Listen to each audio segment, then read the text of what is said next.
Hi guys, இன்றைக்கி நம்ம உடம்புக்கு ரொம்ப சத்தான முருங்கைக்கீரை துவையல் எப்படி பண்ணலான்னு சொல்லி பார்க்கலாமா? அதுக்கு ஒரு 2 ஸ்பூன் நல்லெண்ணெய் ஊற்றிக்கோங்க. எண்ணெய் நல்லா சூடானதுக்கப்புறம் அதில் ஒரு 8 மிளகு, ஒரு அரை ஸ்பூன் சீரகம், ஒரு ஸ்பூன் கடலைப்பருப்பு, ஒரு ஸ்பூன் உளுந்தம் பருப்பு, ஒரு ஸ்பூன் முழு தனியா இதெல்லாம் போட்டு நல்லா வதக்கிக்கோங்க. காரத்துக்கு 2 பச்சை மிளகாய், ஒரு 3 வரமிளகாய் நான் எடுத்திருக்கேன். உங்கள் காரத்துக்கு ஏற்ப நீங்கள் எடுத்துக்கோங்க. போட்டு அதை நல்லா வதக்கிட்டு அதோட பூண்டு ஒரு 5-6 பல் பூண்டை நல்லா உரிச்சிட்டு அதோட போட்டு மிக்ஸ் பண்ணிக்கோங்க.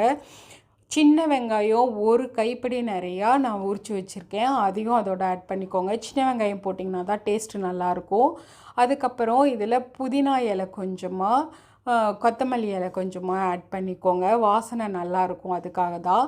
அதுக்கப்புறம் நம்ம முருங்கைக்கீரை கழுவி வச்சுருக்கோம் இல்லையா, அந்த முருங்கைக்கீரை நல்லா ஒரு 2 கைப்பிடி நிறையா எடுத்து அதோட போட்டு கொஞ்சமாக புளி, தேவையான அளவு உப்பு, கொஞ்சம் தேங்காய் இதெல்லாம் போட்டு நல்லா வதக்கி ஆற வச்சு மிக்சியில் அரைச்சி எடுத்தோன்னா சூப்பரான முருங்கைக்கீரை துவையல் ரெடி.